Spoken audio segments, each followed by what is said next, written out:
Assalamualaikum warahmatullahi wabarakatuh. Berjumpa kembali dalam acara Podcast Biru, podcast publikasi bereputasi Umsida. Yang kali ini berjudul yaitu Improving Halalness and Food Safety Management System in the Indonesian Broiler Supply Chain and Interpretive Structural Modeling and Bayesian Network Approach. Bersama saya di hadapan saya kali ini bersama dengan Profesor Dr. Hana Catur Wahyuni STMT IPM. Assalamualaikum Bu Hana. Waalaikumsalam warahmatullahi wabarakatuh. Bagaimana kabarnya hari ini Bu? Alhamdulillah. Mbak Anita sehat juga ya? Alhamdulillah sehat. Dalam penelitian yang telah disebutkan tadi, maaf Bu, judulnya agak panjang ya? Sekali. Iya. Boleh bisa diceritakan Bu, ini penelitian ini mengenai itu hasil risetnya itu mengenai ya apa? Oke. Sebenarnya hasil riset ini terkait dengan sistem manajemen mutu yang itu mengintegrasikan antara standar halal dan standar keamanan pangan. Konsepnya sebenarnya sederhana itu Mbak. Kenapa itu kami angkat? Karena selama ini perusahaan ataupun praktisi itu selalu agak berbeda ketika ngomong standar halal dengan mengelola standar halal dengan standar keamanan pangan. Padahal dalam implementasinya kita kenal dengan halalan toyiban. Halal dan toyib itu sebenarnya konsep dari halal dan keamanan pangan. Nah, dalam konteks ini kita akan menggabungkan bagaimana standar halal dan standar keamanan pangan itu yang bisa kita kelola secara terintegrasi gitu, Mbak. Oke. Dalam penelitian ini tuh menggunakan metode apa Bu, dan kenapa memilih interpretive structural modeling dan Bayesian network? Ya. Di penelitian ini kami menggunakan ISM. Kenapa? Karena ISM itu kami pandang menjadi sebuah metodologi yang itu sesuai dengan integrasi dari standar halal dan keamanan pangan. ISM itu metodologinya adalah dengan melakukan penarikan data, dengan melakukan berbagai expert lah, dengan melakukan wawancara, melakukan kajian-kajian dengan beberapa orang yang expert. Nah, di yang expert ini kemudian ada pembobotan, ada penilaian, sehingga nanti akan muncul indikator-indikator standar halal dan keamanan pangan mana yang itu bisa diintegrasikan dan itu bisa diprioritaskan. Mengapa kami menggunakan Bayesian network? Karena dengan Bayesian itu kami bisa mengetahui peluang terjadinya resiko yang terintegrasi itu ada di kegiatan apa dan berapa besar peluang terjadinya itu. Oke. Lalu hasil penting dari penelitian ini tuh apa yang terkait dengan risiko halal dan keamanan pangan? Ya, ternyata dalam sebuah kebetulan itu konsepnya, konteks kasusnya itu ada di rantai pasok ayam ya.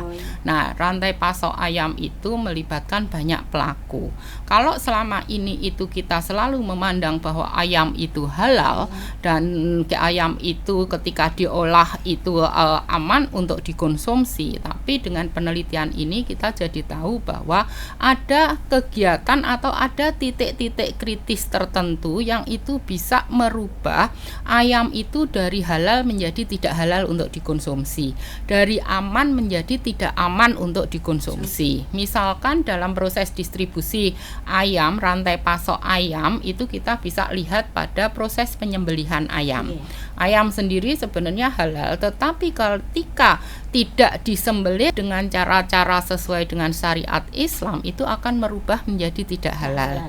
Ayam itu sudah disembelih dengan baik dengan syariat Islam, tapi kemudian dia diproses dengan menggunakan campuran-campuran kimia tertentu. Itu yang juga akan mengakibatkan tidak aman. Bisa jadi karena lingkungan kerja yang tidak bersih dalam proses packaging, pengemasan ayam itu akan bertambah dengan mungkin ada kerikil, ada debu, itu juga akan menjadi tidak aman. Nah, di penelitian ini ternyata kita tahu bahwa ada potensi resiko perubahan produk dari halal dan aman untuk dikonsumsi menjadi tidak halal dan tidak aman dikonsumsi. Gitu, Mbak. Menurut Bu Hana, penelitian ini itu berhubungan dengan SDGs yang mana? Ke proses produksi bersih ya. Kenapa? Karena keamanan pangan dan halal itu sebenarnya konsep dasarnya itu proses produksi bersih dan juga pertumbuhan ekonomi. Kenapa? Karena sekarang ini standar halal dan keamanan pangan itu menjadi salah satu unggulan ketika produk itu akan meningkatkan daya saingnya. Ketika produk itu punya daya saing yang meningkat, maka secara otomatis usaha itu akan mengalami pertumbuhan. Jadi ada 2 SDGs yang sebenarnya kami sasar di penelitian itu, yaitu tadi proses produksi bersih ya, halal dan thayyib, keamanan pangan dan halal, serta pertumbuhan ekonomi. Lalu dari penelitian ini itu untuk implementasinya di lapangan itu seperti apa, Bu? Misalkan untuk yang itu tadi, mulai dari seharusnya yang ini halal, lalu karena berbagai macam proses yang dipengaruhi itu tadi menjadi tidak halal itu. Ya, implementasinya sebenarnya ini saya kaitkan dengan kegiatan-kegiatan pengabdian masyarakat yang saya lakukan selama ini. Di kegiatan-kegiatan pengabdian kepada masyarakat, kami memberikan sosialisasi kepada para pelaku usaha, baik itu mikro, kecil maupun menengah, terkait dengan bagaimana cara mengelola usaha yang halal dan terjamin keamanan pangannya. Dari sisi misal sektor keamanan pangan yang terkait dengan ayam, maka kita akan sampaikan bahwa untuk dari standar halal ada prinsip-prinsip penyembelihan yang itu harus dijaga. Itu yang pertama. Yang kedua, untuk menjamin keamanan pangannya, maka bagaimana proses produksi bersih itu bisa dilakukan. Yang ketiga, dengan adanya standar keamanan pangan dan halal, itu kita juga menyampaikan sosialisasi untuk bisa menjamin keduanya, maka pelaku usaha wajib mengikuti sertifikasi halal. Nah, itu selalu kami sampaikan dalam setiap sosialisasi kegiatan Abdimas, baik itu yang kami lakukan secara dengan selaku dosen ataupun kami melewati KKN mahasiswa, itu selalu kami soundingkan ke masyarakat.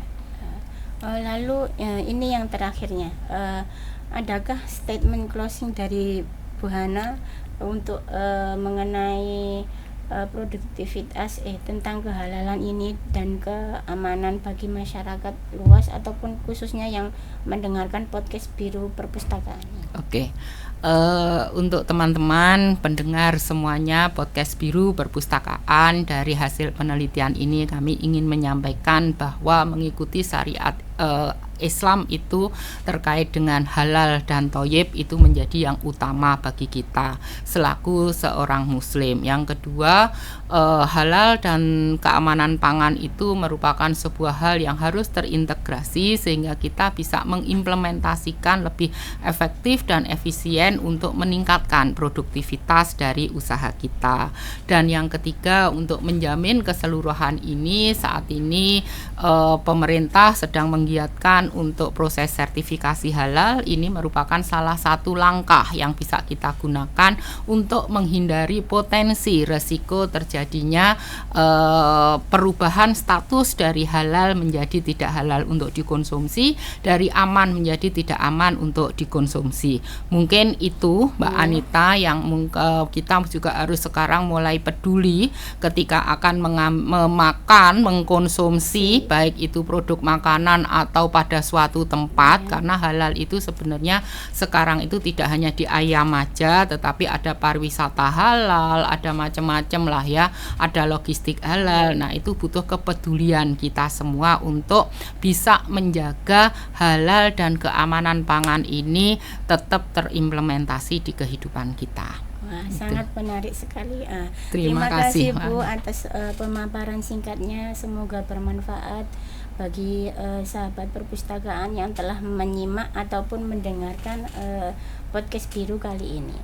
Sekian podcast biru untuk kali ini. Sampai berjumpa di podcast biru selanjutnya. Terima kasih. Assalamualaikum warahmatullahi wabarakatuh. Terima kasih Bu Waalaikumsalam Ana. warahmatullahi wabarakatuh. Terima kasih Mbak Anita untuk kesempatannya. Ya. Ya.